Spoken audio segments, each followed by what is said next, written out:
Meet दी गिम्प मध्ये आपले स्वागत. हे ट्युटोरियल उत्तरेकडील जर्मनीच्या ब्रीमेन मधील रॉल्फ स्टायनॉर्ट यांच्याद्वारे निर्मित आहे.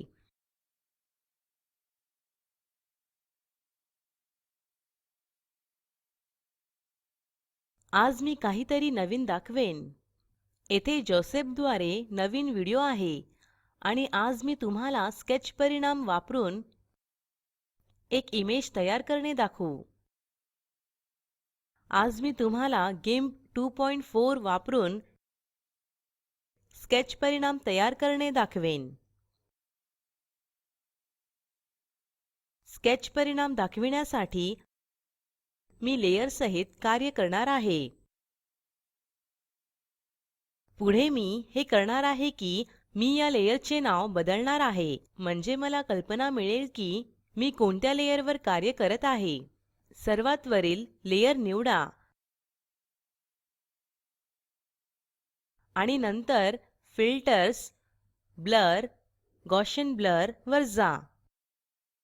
जेथे आपण काही रेषा पाहू शकतो अशी जागा मिळविण्यासाठी मी प्रिव्ह्यूच्या सहाय्याने इमेजच्या आसपास हात फिरविते आणि येथे ब्लर रेडियस अति आवश्यक आहे.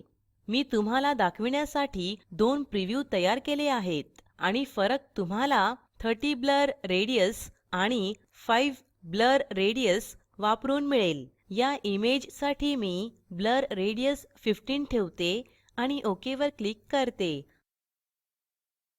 आता आपल्याला सर्वात वरच्या लेयरवर एक ब्लर मिळाले आहे आणि पुढे आपल्याला रंग पर्यास्त करण्याची गरज आहे. कलर्स, इन्व्हर्ट वर जा. टूल बॉक्स वर पुन्हा जाऊ आणि सर्वात वरचे लेयर निवडा आणि त्याची ओपॅसिटी 50% मध्ये सेट करा. आपल्याला चांगली करड्या रंगाची इमेज मिळेल.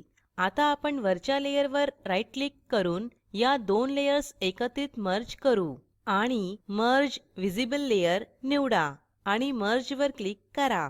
आणि पुढील बाब, मला इमेज मधील कॉन्ट्रास्ट वाढवायचा आहे आणि असे करण्यास मी लेव्हल्स टूल निवडते. जसे तुम्ही पाहू शकता, इमेज मधील सर्वाधिक माहिती ही मध्यभागी आहे आणि मला त्या व्हॅल्यू मध्ये स्लाइडर स्लाइड करावा लागेल.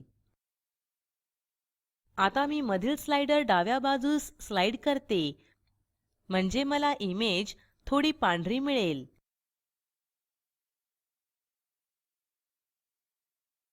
आणि ओके वर क्लिक करा.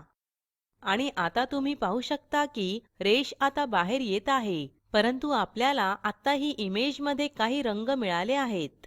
मी कलर डिसॅच्युरेट वर जाते आणि ल्युमिनॉसिटी पर्याय निवडते आणि आता आपल्याला काळी आणि पांढरी इमेज मिळाली आहे. आता मी पुन्हा लेव्हल्स टूल निवडते. इमेज मध्ये अधिक कॉन्ट्रास्ट मिळण्यासाठी स्लाइडर ऍडजस्ट करा.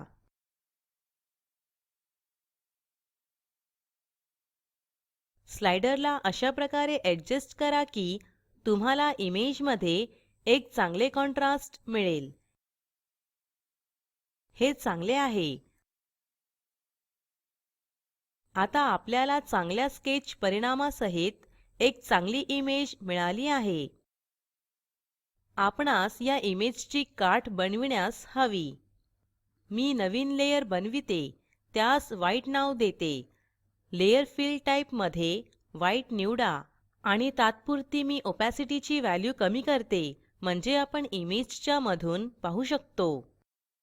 आता मी टूल बॉक्स वरून रेक्टेंगल सिलेक्शन टूल्स निवडते. इमेज मध्ये एक कच्चे आयत काढा आणि त्या आयतास ऍडजस्ट करा. एकदा का आपले आयत ऍडजस्ट करणे पूर्ण झाल्यास खाली डाव्या कोपऱ्यावर जा आणि टॉगल क्विक मास्क वर क्लिक करा आणि आपल्याला काळी आणि पांढरी काठ मिळाली आहे, जी एडिट केल्या जाऊ शकते. काही रंगतदार परिणाम तयार करण्यासाठी आपण फिल्टर्स वापरू शकतो, म्हणून फिल्टर, डिस्टॉर्ट्स, वेव्हज वर जा आणि काही रंगतदार काठ तयार करण्यासाठी या बॉक्समध्ये तुम्ही पाहू शकता की येथे फार असे पर्याय आहेत. मी स्लाइडर ऍडजस्ट करते, म्हणजे मला किंचित तरंग मिळेल.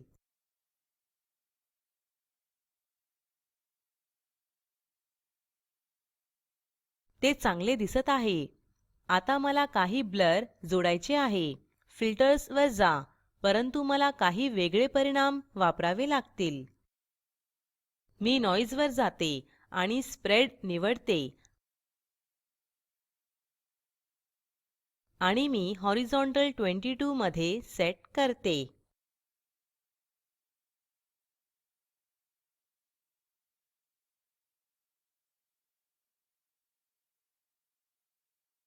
आता टॉगल क्विक मास्क बटणावर जा आणि त्यावर क्लिक करा.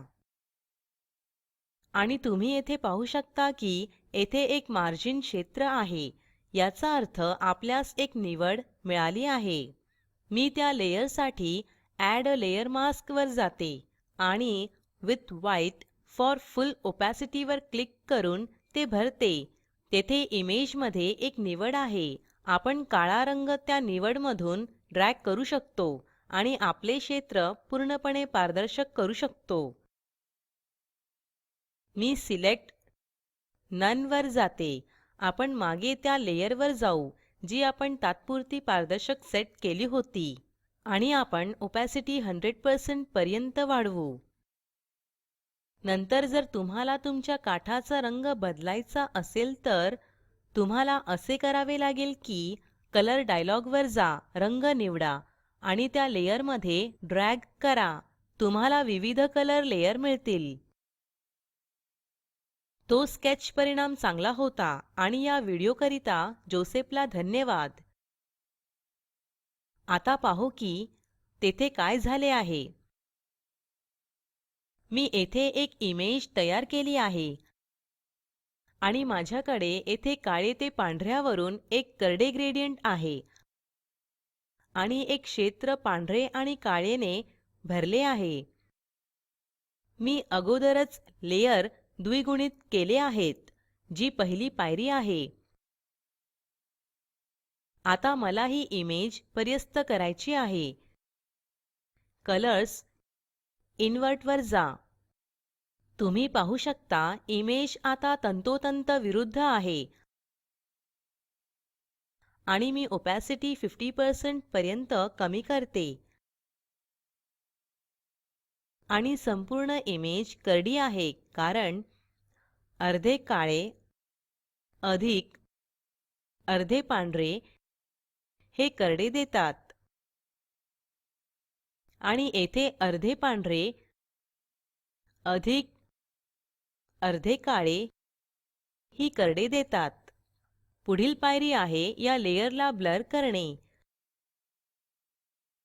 फिल्टर्स ब्लर गॉसियन ब्लर वर जा. मी येथे ही शृंखला खंडित केली नाही, म्हणजे मी केवळ वर्टिकल ब्लर बदलू शकते, हॉरिझॉन्टल ब्लर नाही, कारण ही इमेज अधिक गोंधळात टाकणारी होईल. हा माझा अपेक्षित निकाल आहे आणि मी ओके वर क्लिक करते. आता तुम्ही येथे गडद आणि फिकट करड्या रेषा पाहू शकता. येथील ह्या रेषा फोरग्राउंडच्या ब्लरिंगचा निकाल आहे.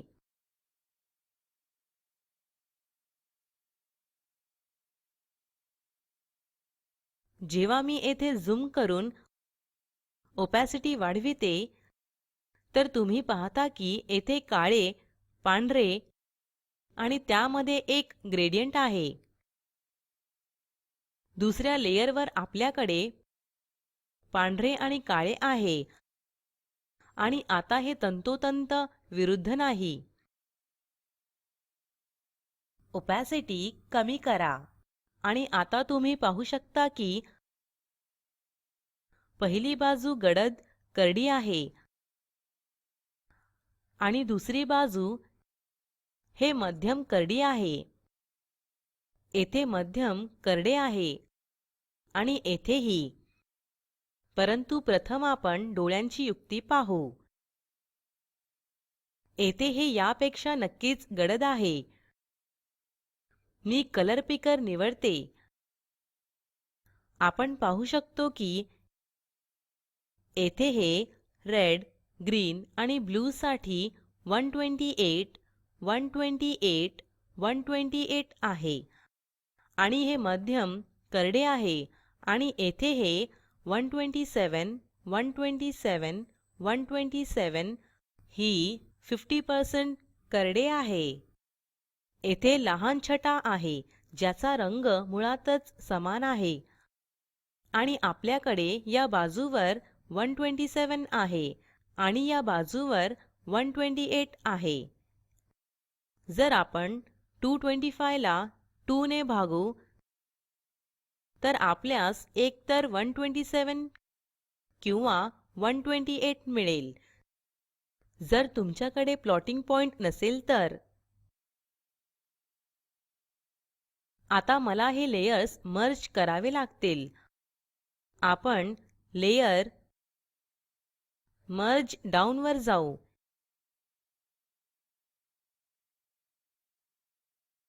या इमेज मध्ये जोसेफ कडे असलेले कलर लेवल घ्या. मी हा स्लाइडर ओढू शकते आणि काळ्याला गडद आणि करडेला पांढरे करू शकते.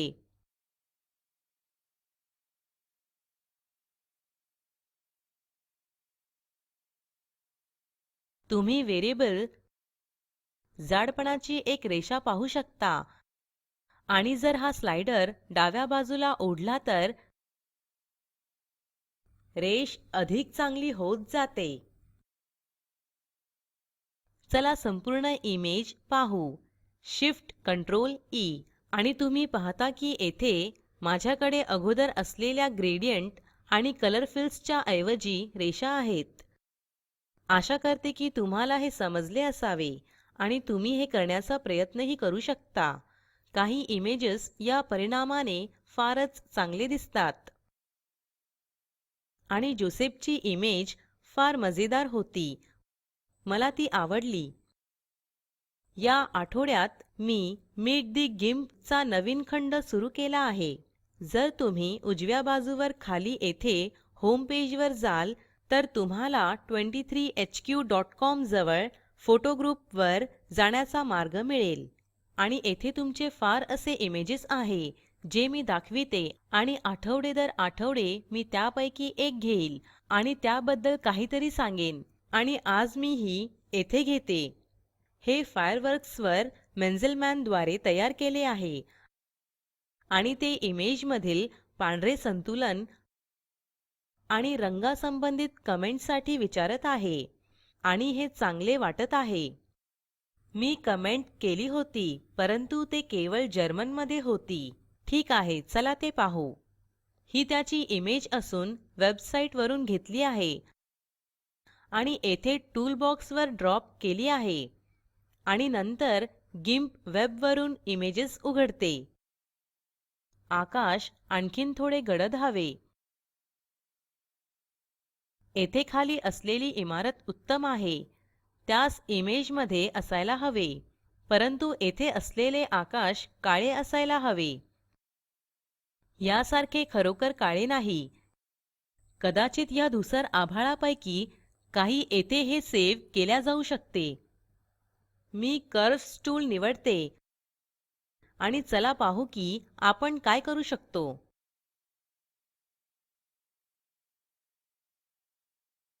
आपण पाहू शकता की आपल्याकडे येथे असलेल्या इमेज मध्ये फार असा पांढरा रंग आहे.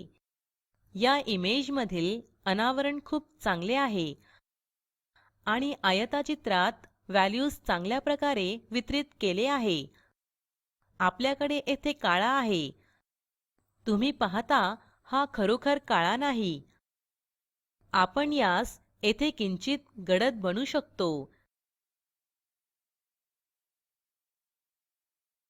मी हा काळा बिंदू इथपर्यंत ओढते. काळा बिंदू हा काळ्याची व्याख्या आहे आणि आता तुम्ही म्हणू शकता की हे काळे आहे. तुम्ही पाहू शकता फायरवर्क्स अधिक उठावदार आहे आणि मला आयतचित्राचा हा भाग थोडा गडद करायचा आहे. बिंदू येथे ठेवा आणि कर्व्हला खाली ओढा.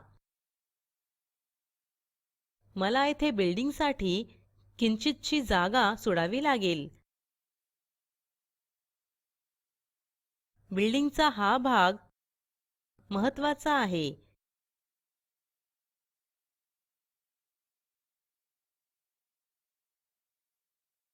कर्व्हला येथे खाली ओढा. मी पाहू शकते की इमारत आताही येथे आहे.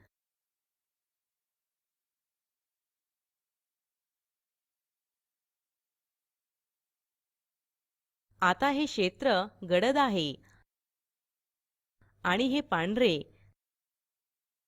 कदाचित हे आता अधिकच पांढरे आहे, म्हणून हे थोडे खाली ओढा.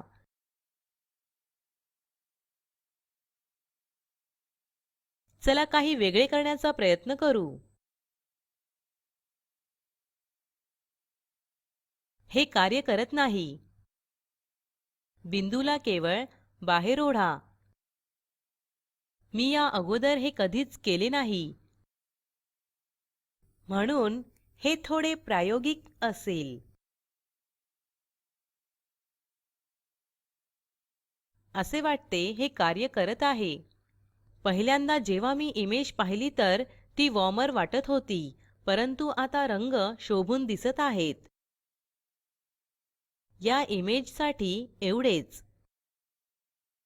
अधिक माहितीसाठी कृपया meetthegimp.org वर जा आणि काही कमेंट द्यायची असल्यास कृपया info@meetthegimp.org वर लिहा. स्पोकन ट्युटोरियल प्रॉजेक्ट तर्फे या ट्युटोरियलचे भाषांतर कविता साळवे यांनी केले असून मी रंजना भांबळे आपला निरोप घेते. धन्यवाद.